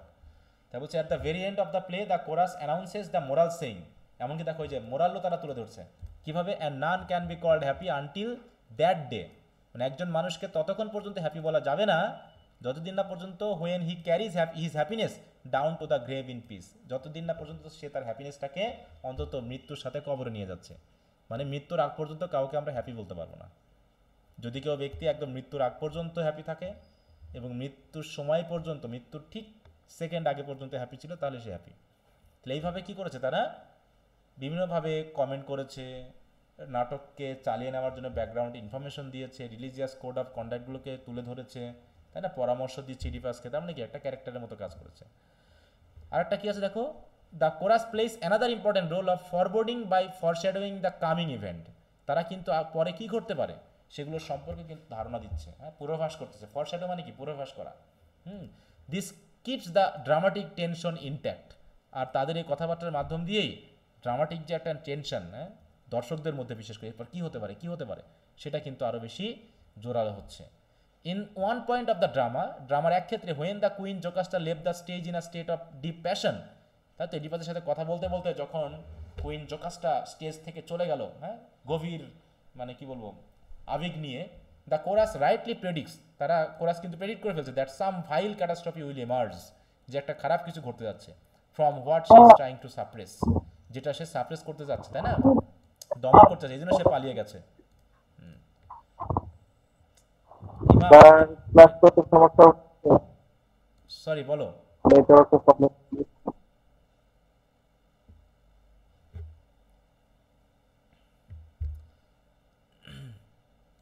আচ্ছা, এ পর্যন্ত কি বুঝতে সমস্যা হলো কোনো? বলো, এ পর্যন্ত ঠিক আছে? না স্যার। আচ্ছা, তারপর হচ্ছে moreover the choral songs act as curtain to separate the scenes. এই প্রথমে যেটা বলেছিলাম না, যে একটা সিনের সাথে আর একটা সিন বা অ্যাকশনের সাথে আর একটা অ্যাকশনের একটা সেপারেট, তাই তো, পার্থক্য বা একটা দূরত্ব তৈরি করার জন্য বা আন্ডারস্ট্যান্ডেবল করার জন্য তারা কার্টেন হিসেবে কাজ করেছে অনেকটা, হ্যাঁ। Because the stage in ancient Greece had no curtain, মানে পর্দা ছিল না, হ্যাঁ। And the plays had no division of act or scenes, act scene division ছিল না। For example, during the scene between Oedipus and Tiresias the attention of the audience is focused upon their clash, হ্যাঁ। But when they depart and the choral song start, তার মানে Oedipus এবং টাইরেসিয়াসের মধ্যে কথা হতে যখন তারা আবার তাদের ডায়লগ শেষ হয়ে গেল, তারা চলে গেল স্টেজ থেকে, তখন কোরাল সং শুরু হলো। তারপরে কোরাল সং শুরু হওয়া মানেই একটা অ্যাকশন শেষ হবে আর একটা অ্যাকশন শুরু হবে, এবং আর একটা অ্যাকশন শুরু হওয়ার পূর্বাভাসও তারা দিবে। তাহলে ক্ল্যাশ মানে কি দাঁড়াইলো? The attention of the audience is focused upon their clash. এই ক্ল্যাশটা কাদের মধ্যে, ঝগড়াটা কাদের ভিতরে? টাইরেসিয়াস এবং ইডিপাস। বলা হচ্ছে যে যেখানে অডিয়েন্সের ফোকাসটা ছিল কার মধ্যে?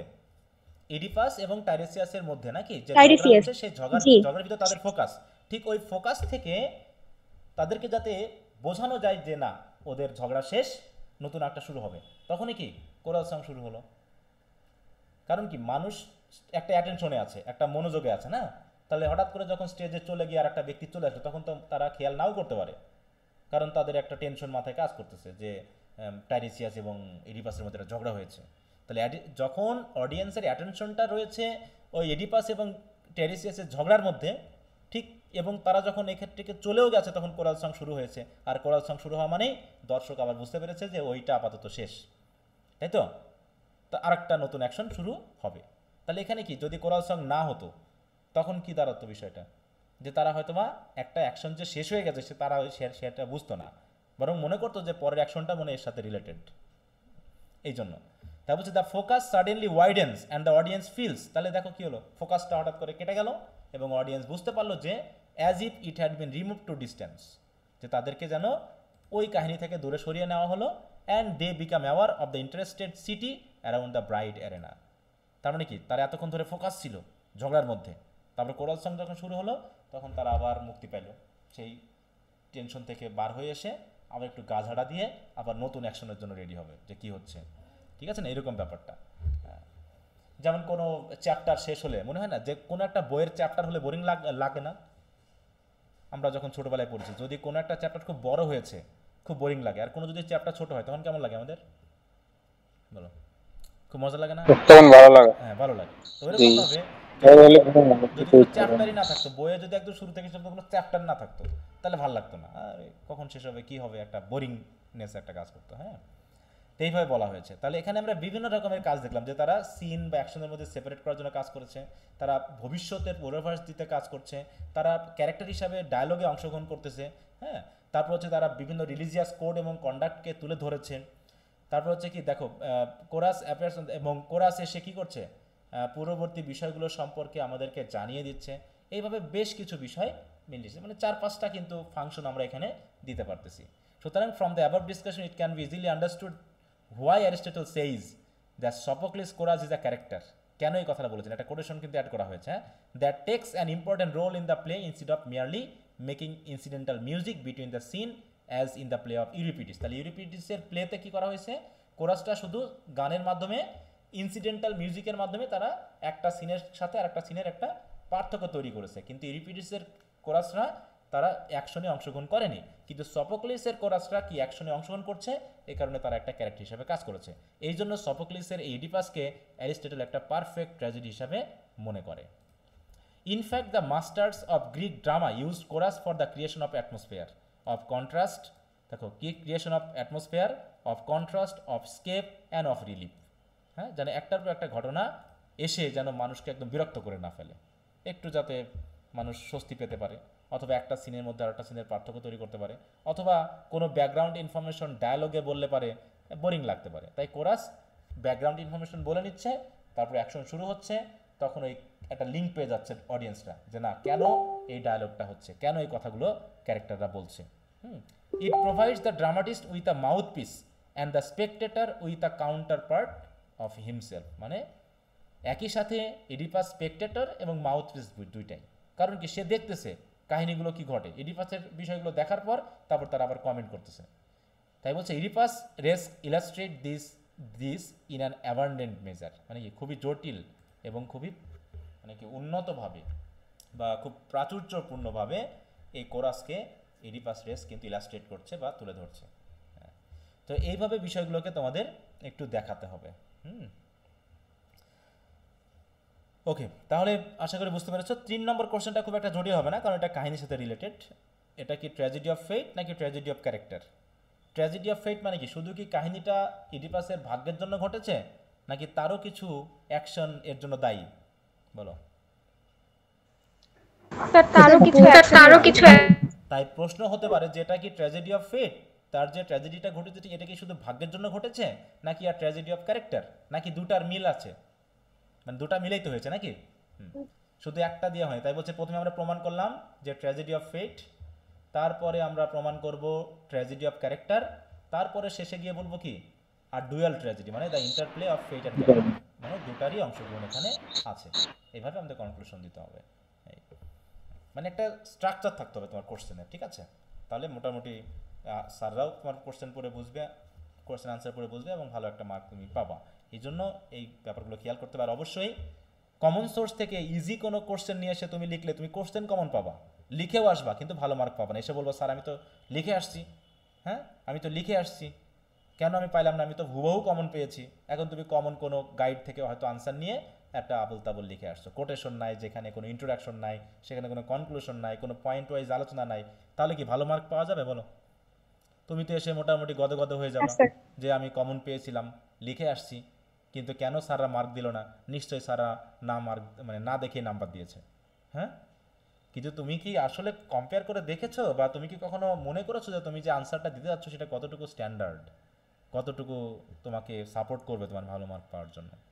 হ্যাঁ, এই জন্য একটু খেয়াল করবা, তোমরা গাইড টাইডে পড়ে এগুলো একটু মেলানোর চেষ্টা করবা যে কতটুকু মানে স্ট্যান্ডার্ডের পার্থক্য রয়েছে, হ্যাঁ, এবং ধারাবাহিকতা রয়েছে, কনক্লুশন, ইন্ট্রোডাকশন, এগুলোতে ইনফরমেশনগুলো কতটুকু দেওয়া হয়েছে, এগুলো একটু বুঝে পড়বা, তাহলে দেখবা যে তুমি নিজেই আন্ডারস্ট্যান্ড করতে পারবা যে কোথায় আমাদের আসলে গুরুত্ব দেওয়া উচিত। কোশ্চেন কমন পাওয়াতে গুরুত্ব দেওয়া উচিত না, বরং কোশ্চেন আনসারটা স্ট্যান্ডার্ড মানে লেখাতেই গুরুত্ব দেওয়া উচিত। হ্যাঁ, ওকে, তাহলে এটা আর আমি পড়ালাম না। তো আশা করি তোমরা বুঝতে পেরেছো। এখন একটু মুখস্থ করা শুরু করে দাও, যদি সম্পূর্ণটা শেষ করতে না পারো একটু মুখস্থ করা শুরু। আর এখানে 2022 সালের কোশ্চেনগুলো দেওয়া আছে, এগুলো বাদ দিয়ে পড়বা। তার মানে প্রথম 3টা কোশ্চেন তোমাদের পড়লে মোটামুটি হচ্ছে, ঠিক আছে? প্রথম 3টা কোশ্চেন একটু ভালো করে পড়ে নেবা, আশা করা যায় এর ভিতরে সাপোর্ট পেয়ে যাবে। আচ্ছা, আগামী ক্লাসে আমরা অ্যাজ ইউ লাইক ইট নিয়ে কথা বলবো, ঠিক আছে? জি স্যার। এমনি আর কারো কোনো কথা আছে স্পেশাল?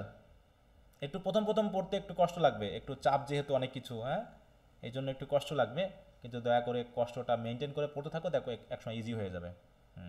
আর ফাঁকিবাজি দেওয়া শুরু করলে কিন্তু হবে না। অনেকে ক্লাসে যুক্ত হয়ে শেষে দিয়ে কিন্তু আর থাকতেছো না, মানে প্রথম পার্টে থাকো কিন্তু পরবর্তী কেটে যাওয়ার পর দ্বিতীয় পার্টে আধা ঘন্টায় অনেকে থাকতেছো না, এটা কিন্তু হবে না। আমি কিন্তু এখানে স্ক্রিনশট নিয়ে খেয়াল করবো যে কারা কারা শেষ পর্যন্ত থাকতেছো, এরকম জরিমানা শুরু করে দিব আমি। আমি প্রত্যেককে জয়েন করার সময় বলেছি যে নিয়মিত হতে হবে এবং অ্যাক্টিভ হতে হবে। হ্যাঁ, ওকে, শায়ন বিশ্বাস বলো।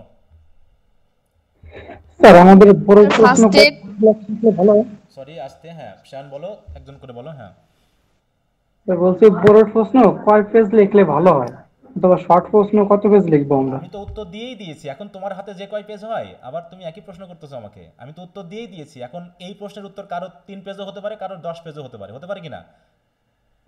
হ্যাঁ স্যার। উত্তর দিয়েই দিয়েছি, আবার তুমি কেন চাচ্ছ যে কত পেজ লিখবা? পেজ বলে কোনোদিন নাম্বার হয় না, কোয়ালিটি দেখে নাম্বার হয়, ঠিক আছে?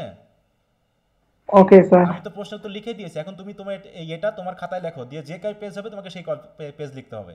অতএব তোমাদের স্ট্যান্ডার্ড আমি দিয়ে দিয়েছি যে এটা লিখলে পারে তুমি 6 to 7 মার্ক পাবে 10-এর ভিতর, আমি বলতে পারি।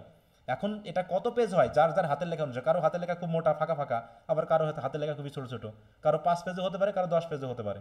অতএব সেটা যার যার মতো। অতএব এমন কোনো স্ট্যান্ডার্ড নেই যে স্যার 5 পেজ লিখলেই হবে। এখন যার মোটা মোটা, যে ফাঁকা ফাঁকা করে লেখে, হ্যাঁ, এক পেজে 5টা সেন্টেন্স লেখে বা 8টা সেন্টেন্স লিখে সে 15 পেজ করছে, তাই বলে কি সে বেশি মার্ক পাবে? বলো।